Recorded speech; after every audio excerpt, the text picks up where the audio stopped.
பிரகாசம் தெரு.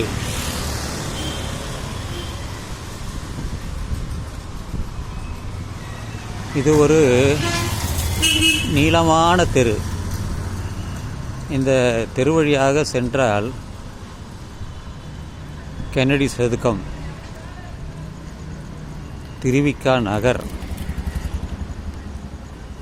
அப்படியே பேப்பர் மில் சாலைக்கு சென்று விடலாம். இது ஒரு நடைப்பயிற்சிக்கு தகுந்த சாலை.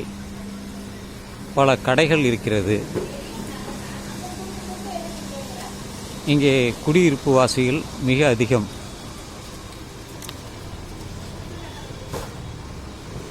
திருவிக்கா நகர் காய்கறி மார்க்கெட்டு இந்த சாலையிலே அமைந்துள்ளது.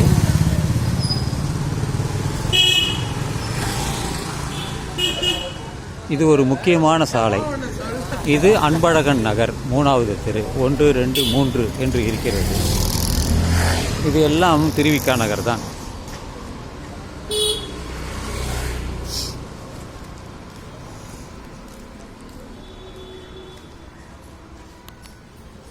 இந்த ரோடு ரொம்ப சுத்தமாக இருக்கும். இங்கே குடியிருப்பு வாசிகள் மட்டுமே வந்து போவார்கள். மற்றபடி வெளியிலிருந்து யாரும் இங்கே வரமாட்டார்கள். இது திருவிக்கா நகர் 15வது தெரு, 15th ஸ்ட்ரீட். இந்த தெரு இது சும்மா என்னுடைய வீடியோவுக்காக பண்ணுகிறேன். சிதம்பரம் கொள்ளிடம் வீடியோவுக்காக இதை நான் பதிவிடுகிறேன். இங்கே ஒரு HAP daily, Hatsun, Arokya, Arun ice cream கடை இருக்கிறது. மற்றபடி இங்கே சோடையப்பன் ஸ்டோர், அந்த கடையும் இங்கே இருக்கிறது.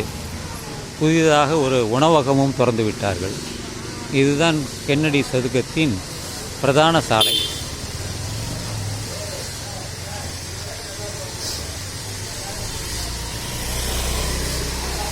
இந்த கிளைமேட் ரொம்ப சூப்பராக இருக்குது.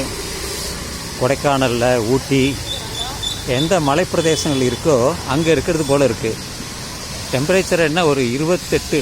காலையில் கொஞ்சம் மழை பொழிந்தது, தற்பொழுது மழை இல்லை. அதனால் கொஞ்சம் குளிரும் இருக்கிறது. அதிகமான குளிர் இல்லை, மிதமான குளிர் தான். நன்றாக இருக்கிறது கிளைமேட். சூப்பர். நல்ல இதை நம்மளால் அனுபவிக்கக்கூடிய அளவிற்கு இது இருக்கிறது.